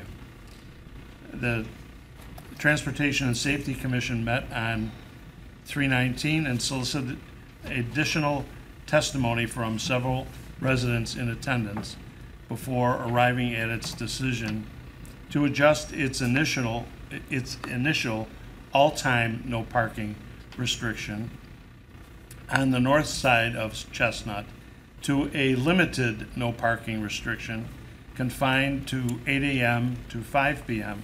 on school days. That would require 2 signs to be posted on the north side of Chestnut between Grove and Prospect that cite those limited parking restrictions. Chair Kasanovich did a great job in receiving additional information and addressing this issue in a way that would provide relief to the residents in the area and provide a safe passageway for students and youth traveling to and from school. The Commission unanimously voted to advance that plan to the Public Health and Safety Committee, where on April the 4th, Trustee Allen and I found favor with all elements and have advanced this matter to the board once again for review and approval. I'm asking that the revised parking sign matter be added to the next omnibus bill for amendment of the village code, and that the crosswalk markings, the work involved in addressing and refreshing the existing crosswalks in that area, proceed immediately according to village administration schedules. Thanks. Should we pause here, see if there's any questions regarding? Any questions from colleagues? The only question I had was, with the refreshing of the crosswalk paint, will they also put one of the crosswalk signs in the middle there, or is it just purely paint? No, it'll just be paint. Okay. Okay. Thank you, trustees. And that'll go to the omnibus bill? Yes. Second item also comes to this body by way of the Transportation and Safety Commission and the Public Health and Safety Committee, both seeking to modify the existing parking restrictions on Maple Street between Forest and Hampton Avenues. You'll have pictures in your materials, in your packets. This issue emerged from a joint request advanced to the Commission from the Police Department, District 101, and Laidlaw School. The current posted restrictions listed in your packets were installed prior to Laidlaw's more recent traffic plan that is not supported by the existing signage. On 3/19/19, the Transportation and Safety Commission reviewed the plan recommended by the joint parties, solicited public comments offered, and voted in favor of recommending the removal of the existing signs on the south side of Maple between Forest and Hampton, and changing the existing signs on the north side of Maple between Forest and Hampton to no parking on school days. The matter was advanced to the Public Health and Safety Committee, where on 4/4/19, the committee voted to move this matter to tonight's agenda for discussion. Following any questions, I'm asking that this matter be added to the next omnibus bill for amendment of the village code. Okay, we'll put it on the omnibus. Third item comes to our body from the Transportation and Safety Commission and through the Public Health and Safety Committee for information purposes only. Chief Buds has initiated a series of much-needed amendments to the village's neighborhood traffic management program. The amendments include incorporating parking regulations into the program, adding a 60% signature requirement on petitions, but allowing the Transportation and Safety Commission waiver authority following consultation with the Chief of Police, confirming the open public meeting process, clarifying the review and recommendation process through Commission, Committee, and Board of Trustees. These proposed amendments have been reviewed by the Village Attorney Jerusik. The next item calls attention to the Police Department's 2018 Annual Report.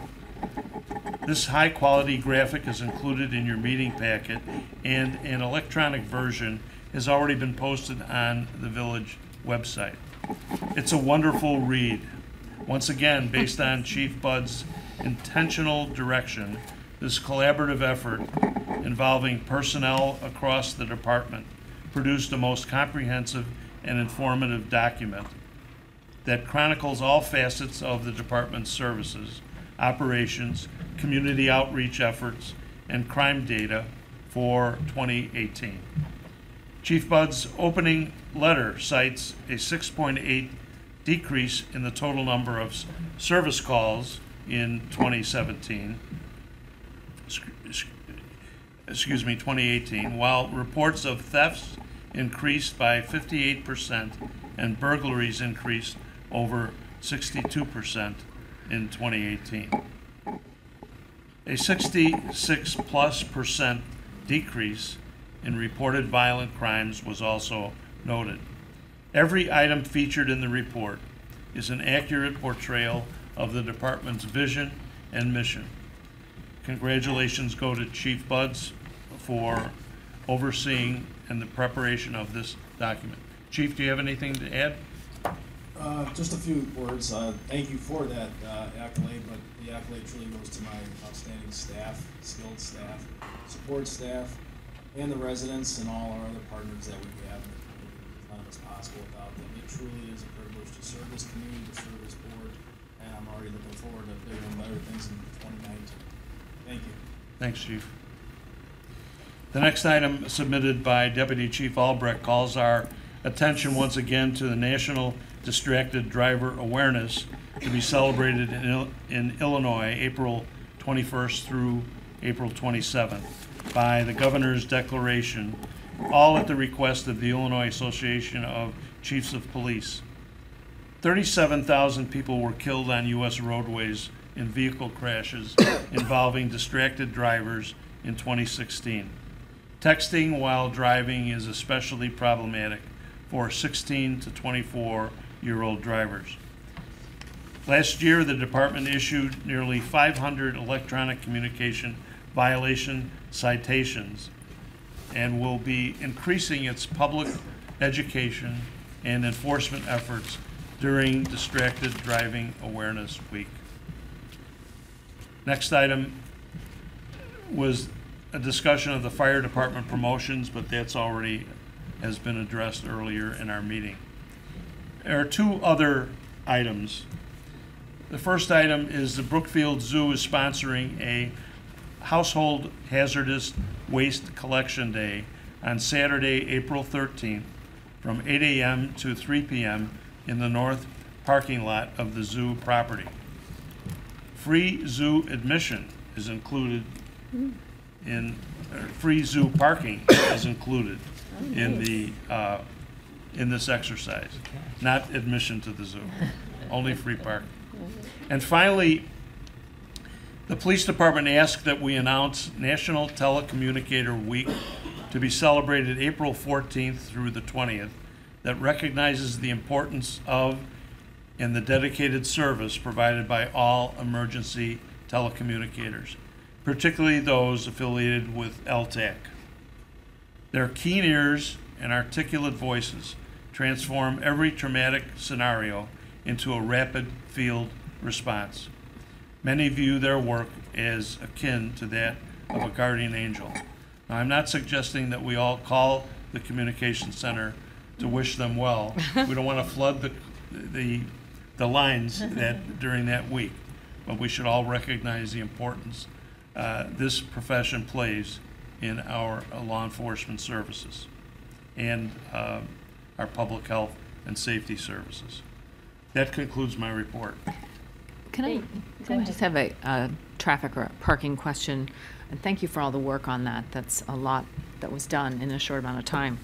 I'm just curious with the no parking on school days, do we have similar signage then around all of the schools? I'm just curious about the consistency throughout the village, just for residents to know kind of what to expect. Yeah, they all have unique characteristics, so they're not all the same. Just Okay. because geographically they're different. But we are looking at them, we evaluate them every year, we're continue. We're still working on lay law. There might be a couple of streets we're looking at to try to simplify the signage there because it can be confusing. And we have direct communication with Dr. Barnhart from District 101, principal of lay law. After we feel comfortable with lay law's results, we may move on to some other schools. The goal is to try to make them as uniform as we can. Right. They never will be 100% Sure. consistent uniform. But yeah, simplicity, as you point out, is very important.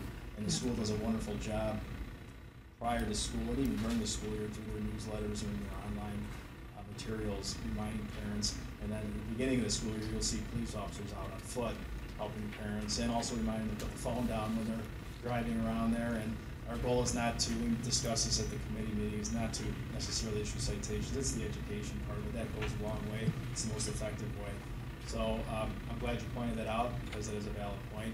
And that is our goal to make it as consistent. But they're never going to be, Sure. they won't mirror each other just because they're all different schools. Okay, thank you. Trustee Sifferman, just to go on what Trustee Rudolph said, I commend your committee and also the commission and the police department. I thought this was a contentious issue. There was a lot of villagers who came here with some very good points about traffic safety and children and possible children almost being hit by cars. But by the same token, I think some of the other citizens had some also valid comments of people who live there about what I perceive to be overly restrictions, and this seems to be a pretty reasonable compromise, I may add, in what, less than a month that you guys came up with this. So I commend you and the villagers and the police department. Well, there's no credit due here. It all goes to Chief Buds and Chair Kasanovich for skillfully deliberating the options that were available and appreciated the opportunity to adjust this in a way that was beneficial to all of the residents. Yes. I'll just second that as well too. I mean, it certainly was a contentious issue. This seems like a very reasonable compromise. I did have one question about the changes to the traffic management plan. The concept of adding the requirement for a 60% signage level or participation in the petition, I sort of understand where that came from in terms of some of the feedback we got about this issue. I think in terms of how many people participate and sign the petition and different things like that. But then what was the thought process behind giving the ability to waive that, and how do we ensure that that's used in a fair and consistent manner? Well, the caveat there is that through the discussion that precedes that with the chief of police. Mm-hmm. And taking the initiative in some areas where there may not be enough of a volume to include a 60%. So that might not be the public outcry, but right. the chief has identified Absolutely. something. Okay, understood. Okay, thank you. Excellent. Thank you, Trustee Sifferman. And Chief, if I may, and on behalf of the board, kudos to you and your department for an excellent year of service to the village. We're very proud to have you and your entire staff serving us and protecting our residents. So thank you very much. Thank you. We're going to continue to work hard for everybody in the village and the community and the board. Thank you. Thank you. Okay. Poor Trustee Terrell, waiting patiently for Planning and Zoning Committee. The first item that I have on the agenda is a zoning map update. This is a matter of housekeeping. The village zoning map was last updated in 2015. We need an ordinance adopting a revised map. We've updated the map and made it more user-friendly. There have been some changes since 2015 which have to be constructed onto the map. There's conditional use permits that have been granted that have to be reflected.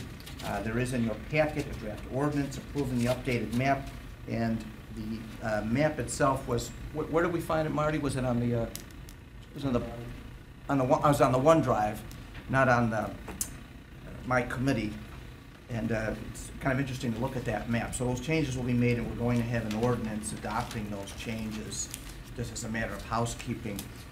The second item I have is that, and we have some individuals here from the library who have patiently waited for almost 2 hours. They are seeking, the Thomas Ford Municipal Library is requesting a temporary use permit for a block party event. The block party is planned in conjunction with the remodeling of the library, which has been going on. I understand that the remodeling will be finished at the end of May, am I right? And the block party, which is being planned to commemorate the remodeling and also to thank the villagers for putting the bond through and being patient with the remodeling, is set for June 15th, 2019 between 3 and 7. They are going to close off Chestnut Street between Wolf and Lawn. They will have live music, they'll have other entertainment, food trucks. The library will have tours. Library hours will be extended till 7 o'clock. They will not have any alcohol, which is probably fitting for individuals who should be coming and reading books. There'll be no charge, and the library will be having, as I mentioned, they'll be having tours with hopefully the new construction all being finished. Was there anything that you wish to add to that, waiting here so patiently? Okay. Thank you. Hopefully we can all attend. Yes. There's no other questions about the block party. The last item I have is Foxford Station.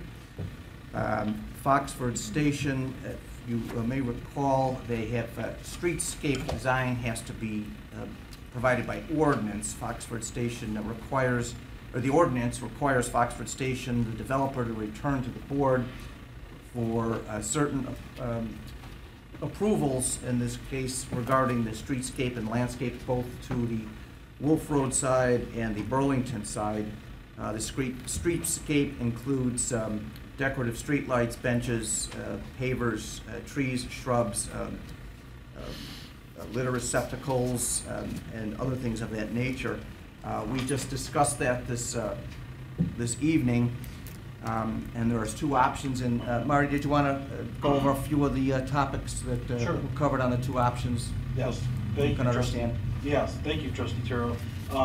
As Trustee Terrell just said, Foxford is looking to finish up the work on the outside of the building. Inside, they've got quite a bit of work done. A few of us have toured it recently, and we know that they're aiming for occupancies in July sometime. So we're hopeful that we can accommodate that and have people living there safely while some construction continues. So the finishing up work on the outside is a couple different elements outside. There's the public streetscape, which would be along Wolf and Burlington, and then there's a private side on site that is landscaping along the south wall, and then a upper terrace that's on the back side of the building that is going to require some attention as well. Foxford LLC really isn't ready for that just yet. There's still some behind the scenes work they're doing on that. But at this time, the two examples or two options that were in your packet, A and B, are an illustration of how Wolf Road and Burlington Avenue can be finished off. And I'll talk a little bit more about Wolf Road, since that's our main critical issue, since it's under the jurisdiction of the Cook County Highway Department. Burlington is under the jurisdiction of the village. So if you looked at both options on Burlington, there's not really much difference there, even though it's going to be a very attractive space to hopefully have outdoor dining in the future. A few months ago, we started working on getting feedback from the county on what would be acceptable along Wolf Road, because the county typically doesn't have this type of scenario. Most of their right-of-way is pretty utilitarian. It's, in our case, it's front yards here on Wolf Road.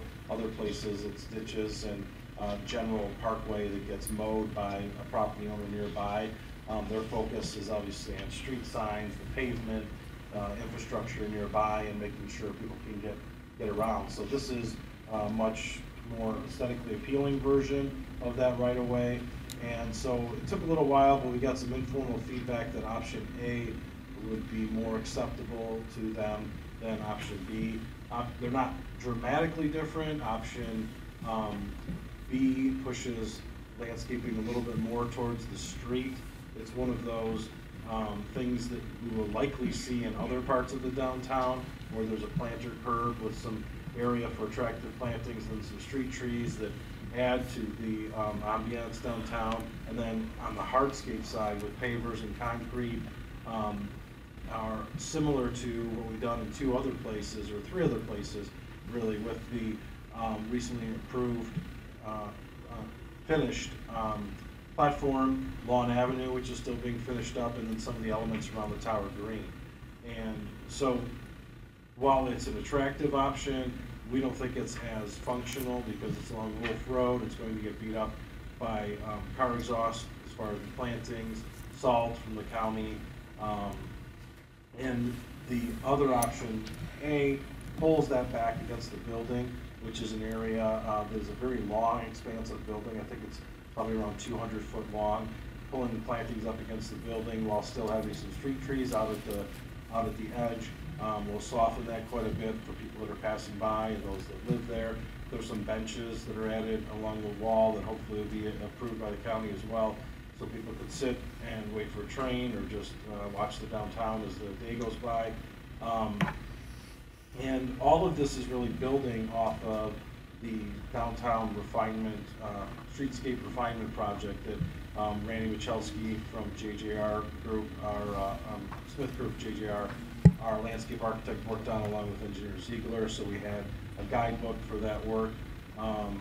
That's where we come to from today. So in an overview, it seems like a pretty simple issue. On our end, we know the county has got a little different perspective. We're trying to help the developer get through there so he can build something and then eventually maintain it, which is nice from our perspective, and something that adds to the other streetscape elements that I already described. So earlier tonight, Planning and Zoning Committee discussed it and looked at the options, met with Mr.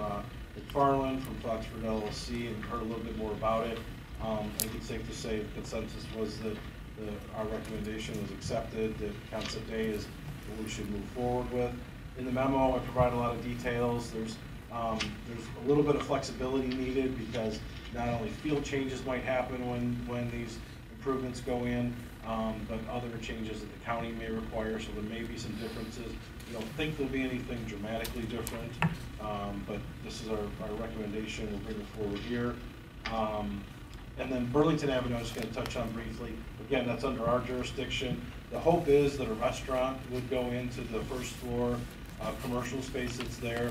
When we approved the ordinances, or you approved the ordinances a few years ago, there was a built-in temporary use permit for outdoor dining. They would still have to come back to solidify that, but that's one of the reasons, just one of the reasons you see bollards along Burlington Avenue, because as we all know, unfortunately, some of the property owners had experience with cars leaving the road, and that's another area where there's a unique turn that takes place.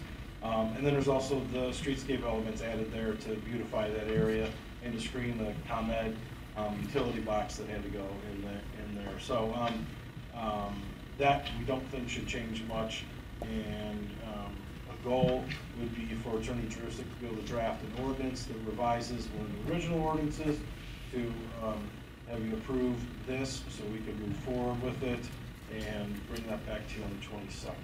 So You think we'll hear from do we need to hear from the county before this goes on to this?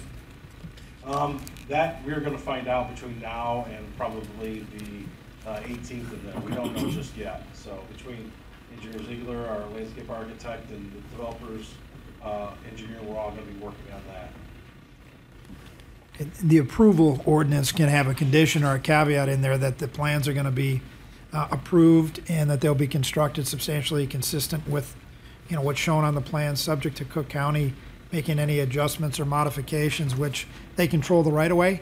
They ultimately control the plan that gets built in the field. Well, then assuming we hear back from them, then all three of these measures we putting on the omnibus later in the month. Okay, or we could put it on the omnibus with those caveats. Okay, that- right, with that. Okay. That would conclude my report, President Keller. Thank you very much, Trustee Terrell. Is there any other business tonight? No, moving on to reports then. My report. On April 4th, I met with our village manager Velkme, Director Scott, and I all met with Batavia Mayor Jeff Shelkey and his city administrator Newman. They are interested in the Foxford development, so that sneak peek that Director Scott mentioned was on April 4th. We all got to go in and take a look at the building. It's pretty impressive and it's moving along, and I hope that in the summer we are able to open it up to the people who are moving in there. We're looking forward to a quick construction season through the spring and summer. Do you know how many units have been sold? About 12 or so. We're hoping in the spring there's going to be more traffic on the same plus. Once it looks a little better, it's usually going to. Right. There's still a lot to do on the inside, so although the units that we saw are beautiful, but they still need flooring and cabinets, and some have cabinets, some don't. It's a construction project in the process. On April 16th, Congressman Lipinski and Leader Durkin are conducting a joint public hearing on the recent challenges to commuter rail services and system reliability. I've been identified to participate as on the panel. So if you have any questions, comments, or concerns regarding commuter traffic and these issues that we've been seeing with delays, please email me, and that goes for our residents too. And then at the dais also is the recent Doings article regarding the issue of House Bill 3172 that's now making its way through the machinations down in Springfield. Manager Velkme has a little bit more on that, but this pretty much encapsulates our position with regard to a claim that we make on the Oasis once the bridge comes down and the east side opens up to new commercial developments. So that concludes my report. Village Manager Velkme. Thank you, President Gallagher. Several weeks ago, at the request of Leader Durkin and with the President Gallagher's approval, I testified at the Revenue and Finance Committee in Springfield on House Bill 3712. The testimony was very succinct. I focused on the necessity of the tollway to conduct a study on the most cost-effective means of providing water and sewer to the Oasis. I also focused on the many burdens that the Western Springs residents have endured for close to 60 years from the tollway Oasis, and the concern of the unknown future redevelopment that could impact the neighborhood. I was also, in addition to Leader Durkin, Representative Chris Welch also came to that meeting and supported us also. So it is a bipartisan bill at this point. So. Right, he co-sponsored, right? So, correct, yeah. Yes. The bill has moved out of committee, but Chair Zalewski of the Revenue and Finance Committee has made it clear that he would like to see a resolution to this issue outside of legislation, and President Gallagher has been in contact with Hinsdale Village President Tom Colley. So, just an update on that process. Number two is, last week the ICC issued a rail crossing safety improvement plan to provide assistance to highway rail bridge projects. And according to the press release, the Village of Western Springs has been awarded $900,000 for this project, and that would be our underpass. So I have not received any specific notice from them, but this has, it's from their website that they've awarded it. So we will be contacting them, and that means that the project will be paid for without a local match. So Fantastic. we're very, very happy about that. And finally, and most importantly, I would like to announce that the village has once again received the GFOA Certificate of Achievement for Excellence in Financial Reporting. That is for 2017, and this is all due to Director Turi's efforts and her expertise in finance. And I would like to commend her and also say that we are blessed to have you as our finance director. And how many years is this now? She doesn't want to say. Oh, okay. I think it's 26. Director Turi, thank you so much. Yes. You bring such honor to the village with this commendable award year after year. On behalf of the board, we truly appreciate your efforts. Thank you. It never ends. Thank It you. never ends. A streak. One day. No. And that concludes my report. Thank you, Manager Velkme. Attorney Jerusik. Just briefly, there is some movement on the cannabis legislation, the recreational cannabis legislation that's pending downstate. Doesn't look like it's going to make it out of this session, but I would be surprised if it's not adopted by the end of this year. I'm going to circulate to everybody a PowerPoint, a presentation that I'm giving to the West Suburban Chamber of Commerce tomorrow morning, so you'll see that in an email. I'll get that out to everybody. It has a nice summary of the proposed legislation, what it means for all villages, including the village, in terms of our ability to regulate through zoning, regulate through business licensing, the anticipated tax revenue that the municipalities will receive, up to a 3% cut on all purchases that happen, within the community. So, and where these dispensaries can locate. So you'll see that in an email, and if you have any questions, we will be dealing with that going forward. Yep. Has there been any impact study on the impact that it would have on public safety? That is to be determined, and that's being handled in Springfield. I haven't seen, some of the open questions are, the ability to determine a test that identifies when somebody's impaired.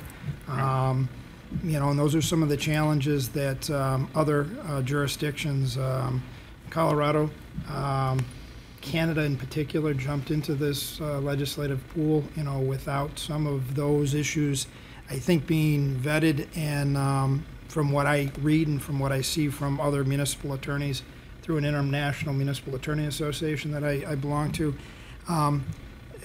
testing in the field's an issue, impacts law enforcement an issue, impacts on emergency rooms an issue, the whole situation with edibles being one type of the product, and how those are regulated and how those are quality control and dose control. Those are all challenges that the legislature and the communities are going to have to deal with when and if this thing moves forward. But I would anticipate it moving forward by the end of the year. Thank you. That's all I have. Thank you. In that case, entertain a motion to adjourn. I will make a motion to adjourn. I'll second. All in favor? Aye. Opposed? Ladies and gentlemen, we stand adjourned. Good evening. So this one, James, how are you? I know. I hope you come